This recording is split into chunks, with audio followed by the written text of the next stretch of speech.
আমি শিপ্রা মজুমদার, ডেলি ব্লগের পক্ষ থেকে শিপ্রা মজুমদার আজকে আবার একটা নতুন রেসিপি নিয়ে তোমাদের কাছে হাজির হলাম। এটা সম্পূর্ণ একটা আমিষ রেসিপি। তাহলে চলে আসো, তোমরা একে একে দেখতে থাকো আমি কি তৈরি করতে চলেছি। আমি একটা বাটি নিয়ে নিয়েছি, তার মধ্যে মুসুরির ডাল আর মটর ডালের গুঁড়ো করে নিয়েছি। সেটা প্রায় 4.25 হাতা দিয়ে দিলাম। ছোট হাতার 4.25 হাতা হয়েছে। এর সাথে একটু হিং দিচ্ছি, অল্প পরিমাণে হিং।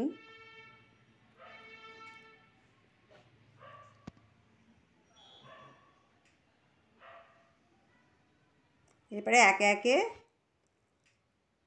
পরিমাণ মতো নুন, হাফ চামচের কম নুন দিলাম, হাফ চামচের কম হলুদ দিলাম, সঙ্গে একটা ডিম লাগবে।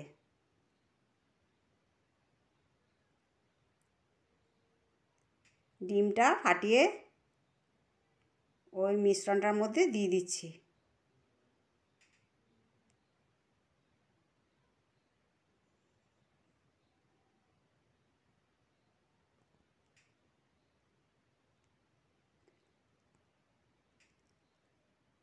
এইটা একটা সম্পূর্ণ সুন্দর আমিষ রেসিপি, খেতে ভীষণ উপাদেয়। এর মধ্যে একটু কাশ্মীরি লঙ্কার গুঁড়ো দিয়ে দিলাম, একটু ধনে জিরের গুঁড়ো দিয়ে দিলাম,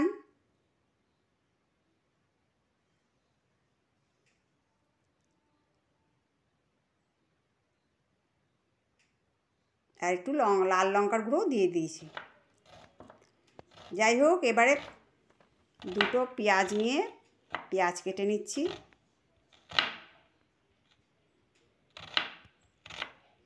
পেঁয়াজটা যতটা সম্ভব ছোট ছোট করে কেটে নিতে হবে।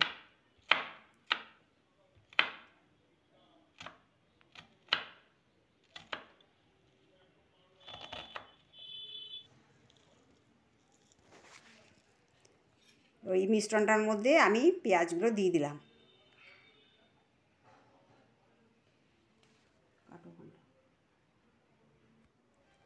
এবার ধীরে ধীরে পরিমাণ মতো জল দিয়ে ওই মিশ্রণটাকে মেখে নিতে হবে। এমনভাবে জল দিতে হবে যেন মিশ্রণটা খুব বেশি পাতলা না হয়ে যায়। যেহেতু ডিম দেওয়া আছে, সুন্দর করে আস্তে আস্তে জল দিয়ে দিয়ে দেখতে হবে। একবারেই জল দিলে কিন্তু চলবে না।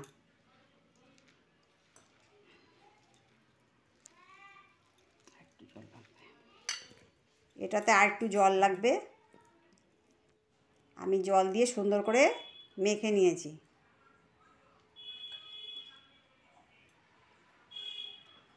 এবার মিনিট 10 আমি একটা থালা ঢাকনা দিয়ে রাখলাম, রেস্টে রেখে দিলাম।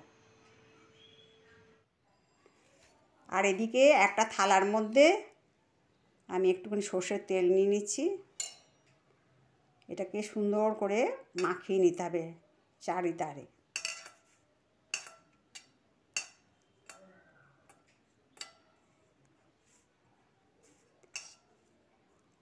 সুন্দর করে চারপাশ করে মাখিয়ে নিতে হবে সর্ষের তেলটা।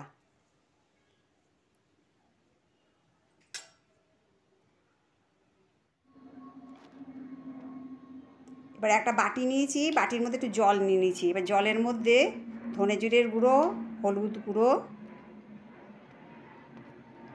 লাল লঙ্কার গুঁড়ো, একটু কাশ্মীরি লঙ্কার গুঁড়ো দিয়ে এবার একটা চামচ দিয়ে সুন্দর করে একটি মিশ্রণ তৈরি করে নিতে হবে। এটা বেশ কিছুক্ষণ ভেজানো থাকবে। এবার ওই যে ডালের মিশ্রণটা করেছিলাম ডিম দিয়ে পেঁয়াজ দিয়ে, সেটাকে ওই থালাটার মধ্যে সুন্দর করে চেপে চেপে চারপাশে ছড়িয়ে দিতে হবে।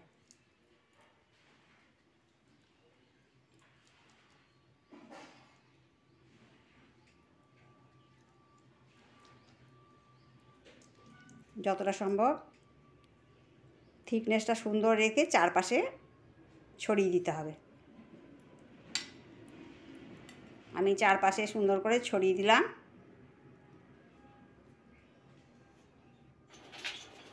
এবারে একটা গামলার মধ্যে জল নিয়ে ওটাকে ভাপ দিতে দিলাম, আর একটা ওপর দিয়ে একটা ঢাকনা দিয়ে দিলাম। এবার একটু চেক করে নেব।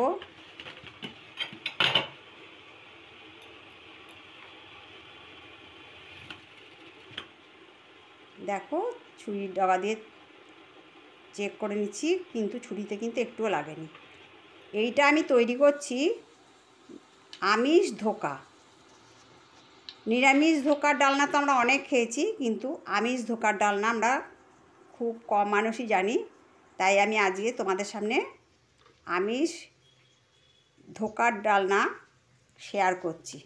আজকে তোমাদেরকে এটা রান্না করে আমি দেখাবো।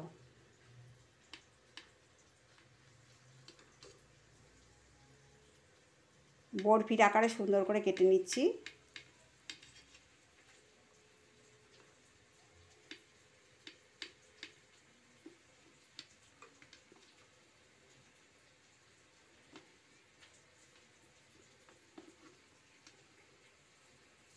ধীরে ধীরে কাটতে হবে,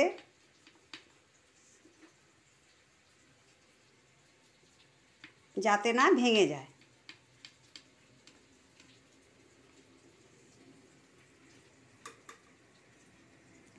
সমস্ত মিশ্রণটা আমার বরফির আকারে কাটা হয়ে গেছে। দেখো আমি এবারে ছুরি করে আস্তে আস্তে তুলে নেব।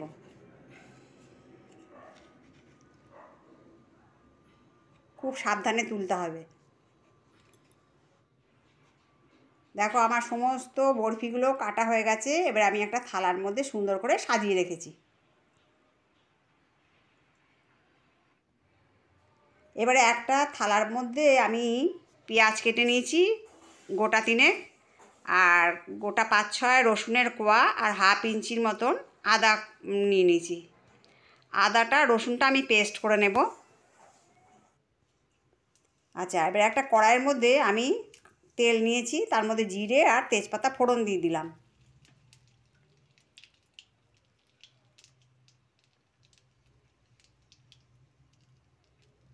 জিরে তেজপাতাটা যখন সুগন্ধ বেরিয়ে এলো, তার মধ্যে আমি ডুমো ডুমো করে আলু কেটে রেখেছিলাম, সেইগুলো ছেড়ে দিলাম।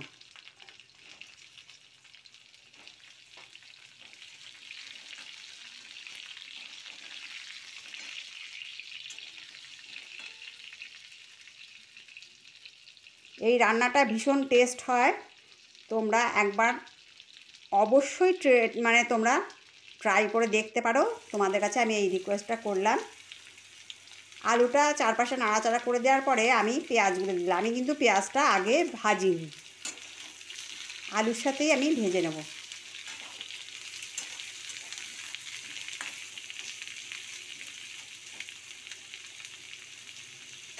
ডিম দিয়ে ধোকার ডালনা অপূর্ব সুন্দর একটা টেস্টফুল রেসিপি।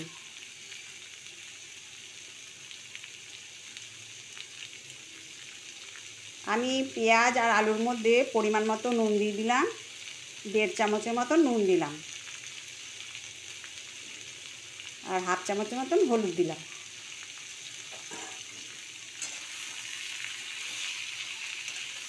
যেহেতু মশলা ভেজানোর মধ্যে একটু হলুদ দিয়েছি, তাই এই পরিমাণেই হলুদটা দিতে হবে।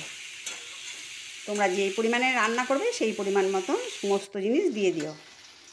দেখো এদিকে পেঁয়াজ আর আলুটা সুন্দর কষে এসছে। পেঁয়াজটা যখন রং ধরেছে সেই পর্যায় পর্যন্ত আমি উলট পালট করে কষিয়ে নেব।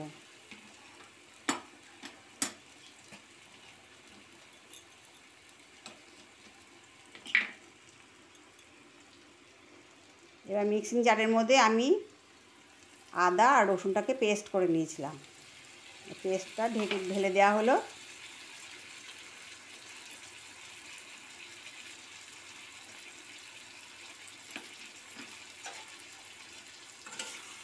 এবার সুন্দর করে নাড়িয়ে চাড়িয়ে এটাকে কষিয়ে নিতে হবে।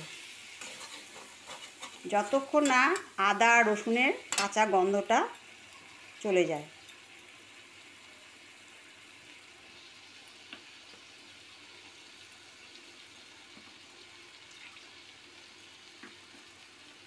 মিক্সিং জারটা ধুয়ে একটু জল দিয়ে দিলাম। এবারে সুন্দর করে কষিয়ে নেবো, ভালো করে, যতক্ষণ না গন্ধটা দূর হয়।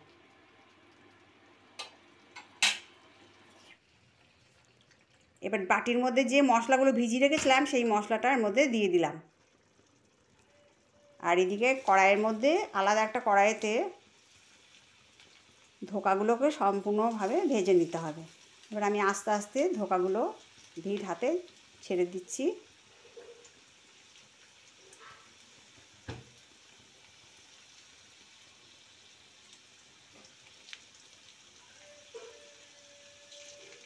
ধোকাগুলোকে সুন্দর করে লাল লাল করে ভেজে নিতে হবে।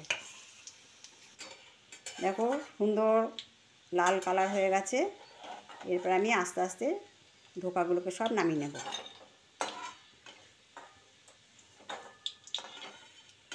এইভাবে সমস্ত ধোকাগুলো আমি ভেজে রেডি করে নেব।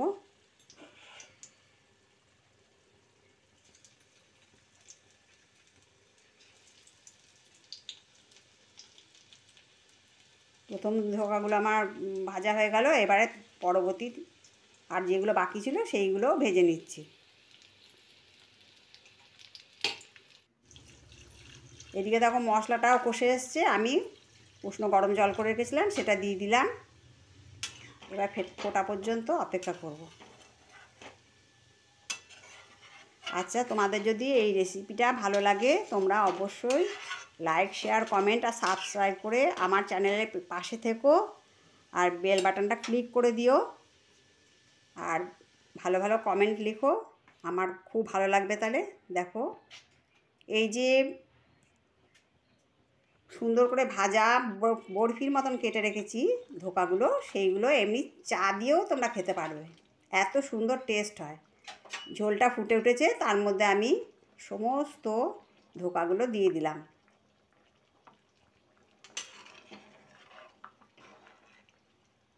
ভীষণ টেস্টফুল একটা রান্না, তাই তোমাদের কাছে আমি রিকোয়েস্ট করছি তোমরা অবশ্যই একবার ট্রাই করো।